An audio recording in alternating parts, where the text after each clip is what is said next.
dengan rencana akuisisi Grup Mahakam ini,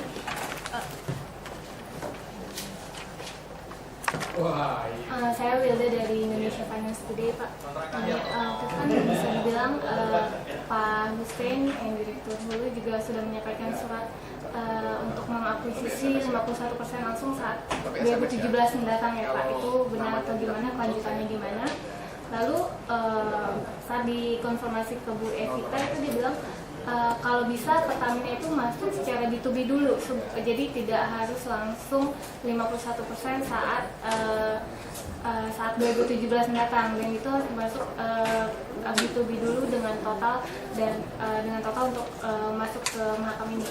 Pertanyaannya apakah Pertamina sudah siap untuk masuk B2B dulu sebelum benar-benar mengakuisisi 51% ini, dan bagaimana dengan kesiapan permodalannya? Pertamina sudah membudgetkan berapa nih untuk mengakuisisi? Terima kasih. Mungkin ada lagi? Silakan. Ya, silakan. Dari sebagian nama dan dari mana? Saya Mahmud Amiruddin dari Radar Sulawesi Barat. Dari daerah Mahmud Amiruddin. Tadi dijelaskan Pertamina ada sebenarnya di Sulawesi Barat itu ada 9 blok migas. Tapi saya lihat penjelasannya tadi cuma ada satu sharing ke Pertamina, hanya offshore untuk blok Karama. Itu kok kita semakin semakin khawatir bahwa pembukaan blok migas di Sulawesi Barat itu bukan untuk kepentingan masyarakat sana, tapi untuk kepentingan asing. Oke, terima kasih. Mungkin ada lagi, satu lagi sebelum dia dijawab oleh Pak Slamet Riyadi. Baik, jika tidak ada, kami persilakan Pak Slamet Riyadi untuk menjawab dua pertanyaan dari Ibu Evita, Ibu Wilda dan Pak Mahmud. Silakan.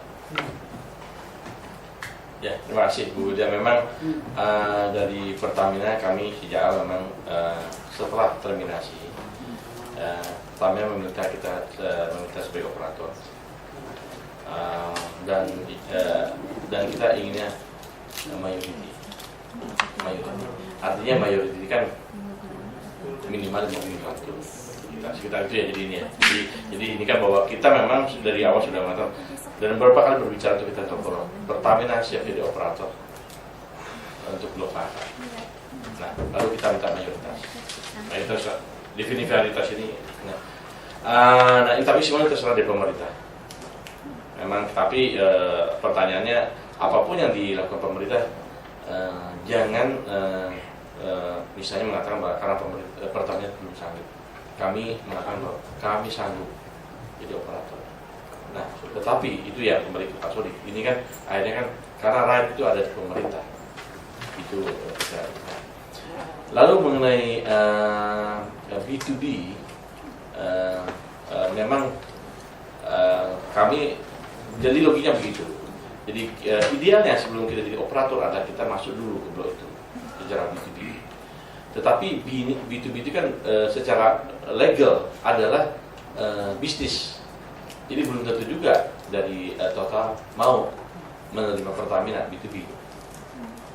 Jadi belum tentu. Walaupun kita punya uang, kita anggarkan dari 2018 gitu ya, atau 2013, tapi kalau Total tidak menginginkan untuk meng-farm out, ya tentu nggak bisa. Jadi itu ya. Tapi sudah berdiskusi terlebih dahulu dengan Totalnya. Jadi kami sudah sampaikan juga di ini bahwa kami sebenarnya ada minat ini, tapi juga kalau B2B itu bisa deal, bisa tidak. Kalau harganya dia misalnya kita tidak ya sama. Jadi pernah kita sampaikan, tapi jika kami karena ini kan sifatnya bisnis, belum tentu juga Total. Jadi dalam hal Total juga tidak bisa mengakomodasi Pertamina, kami tetap siap jadi operator. Karena yang sifatnya operator kan kami tetap juga memaintain tapi dengan kalaupun ini Total menarik orangnya, juga kami punya orang juga. Ada 850 sekarang kita punya. Ya. Jadi ini kami siap. Itu yang pertama. Sudah bisa menjawab? Bisa. Kalau anggarannya sendiri, Nah, anggarannya kan memang kita punya RJPP. Dan di BP kan tentu kita menyisikan dari yang kita miliki. Tetapi kan ini harus persetujuan dari Kementerian BUMN sendiri. Jadi kalau itu diizinkan atau deal, ya kita akan anggarkan. Tetapi kalau sampai saat ini belum ada kata persetujuan dari total. Jadi kita memang belum anggarkan.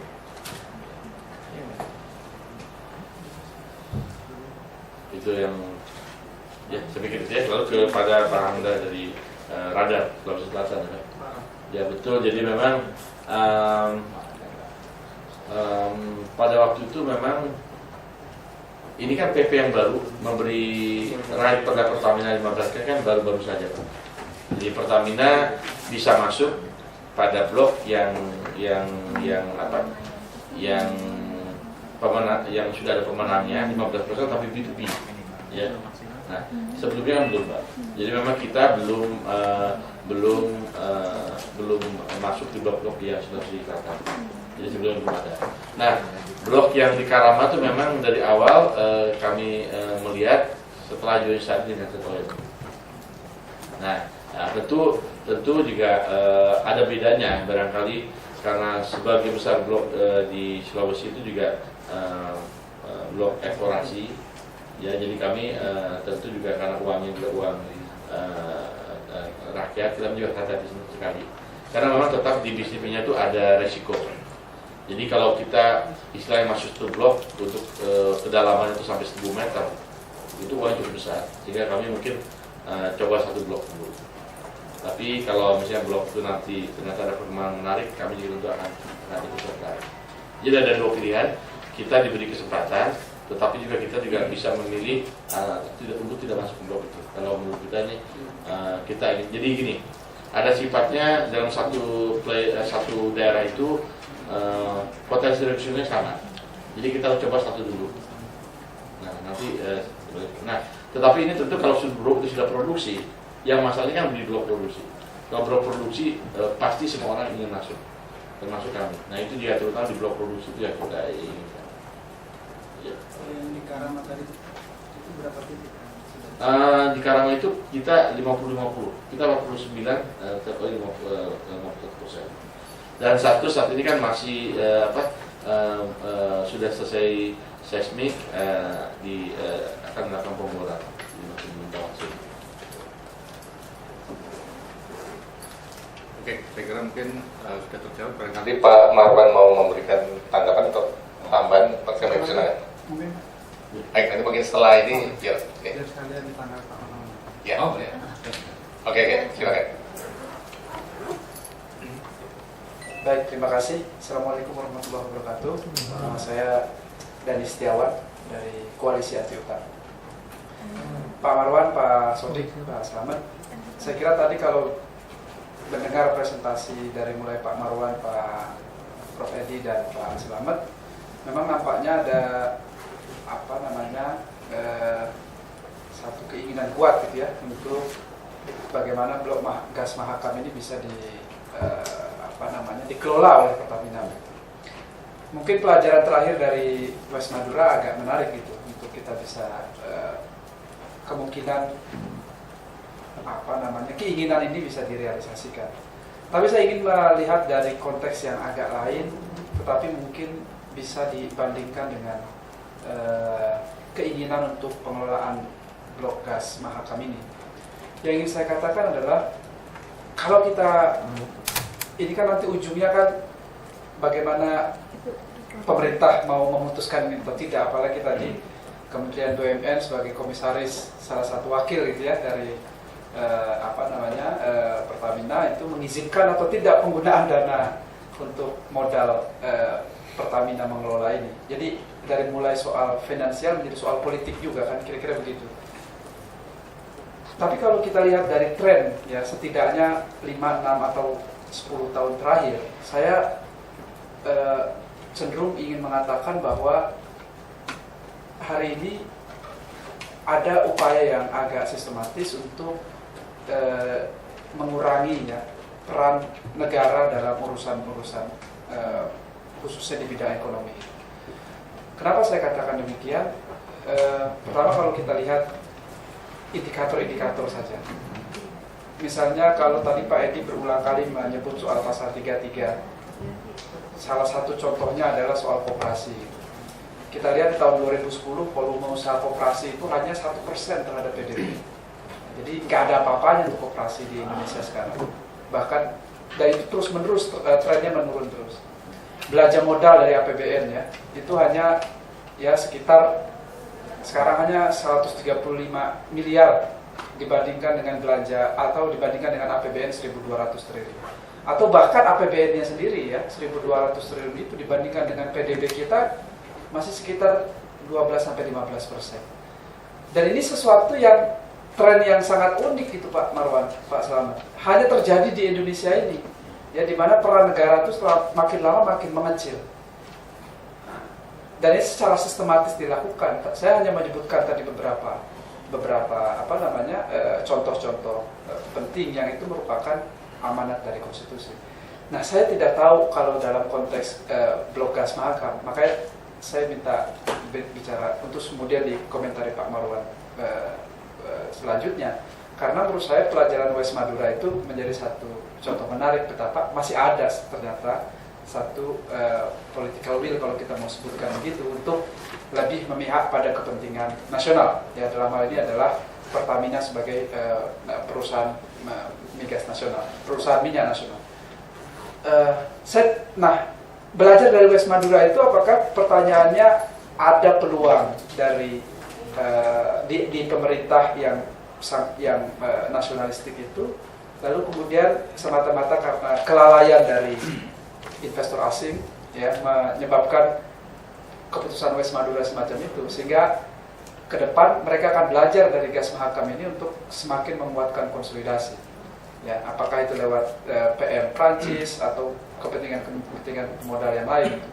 Karena Prancis kan bukan pemain kecil di Indonesia, bukan hanya soal gas, tapi dia pemain nikel, pemain macam-macam. Sekarang sedang kami permasalahkan juga di Weda Bay gitu ya, di Maluku Utara gitu dalam konteks pertambangan nikel. Nah, ini sejalan dengan apa yang dikemukakan Pak Slamet tadi gitu. Saya belum melihat sesungguhnya kalau lihat dari bahkan Direktur Utama Pertamina sendiri gitu ya. Kalau saya tangkap tadi kan sebenarnya masih ada perbedaan gitu. Ini surat yang diberikan Pertamina ke Menteri itu isinya apa juga? Apakah isinya bicara mengenai akuisisi 50 mayoritas gitu ya, atau skema B2B yang mau dijalankan? Nah ini kan perlu kita clearkan gitu ya. Saya terus terang belum terlalu percaya Direktur Utama karena merah putihnya agak kencang gitu ya. Itu saya harus katakan begitu gitu ya. Saya tidak tahu Pak Slamet, mudah-mudahan tidak dalam konteks itu gitu. Nah, ini konteks semacam itu akan menjadi sangat penting. Nah, yang kedua Pak Marwan, saya ingin tanyakan bagaimana ini pasti ini akan punya kaitan dengan konstelasi 2014. Gitu. Mau tidak mau, suka tidak suka. Ya, nah, apalagi tadi Pak Marwan menyebutkan potensi ekonomis ya dan lain-lain yang sangat luar biasa besar. Bagaimana konstelasi ini akan terbentuk dan bagaimana Pertamina mengantisipasi hal yang semacam ini, karena saya kira ini akan jadi tembakan yang luar biasa juga kalau ini karena ini akan jadi isu panas sekali kalau ini semakin meningkat. Jadi bahkan kepentingan nasional kita dalam menyelamatkan Pertamina sebagai sebuah perusahaan itu akan dibantahkan dengan isu-isu politik ya, ini jebajakan partai A, partai B, partai C, dan itu akan menutup semua argumentasi nasionalisme kita terhadap pengelolaan blok gas Mahakam. Mungkin dua hal itu. Terima kasih. Baik. Mungkin Pak Marwan akan menambahkan, silakan. Ya. Saya sekaligus juga menanggapi tadi dari Pak Wilda ya. Jadi saya kira meskipun tidak ditujukan ke saya, tapi ada hal yang perlu saya sampaikan bahwa sebetulnya Pertamina itu tidak harus meminta-minta atau kita katakan bahwa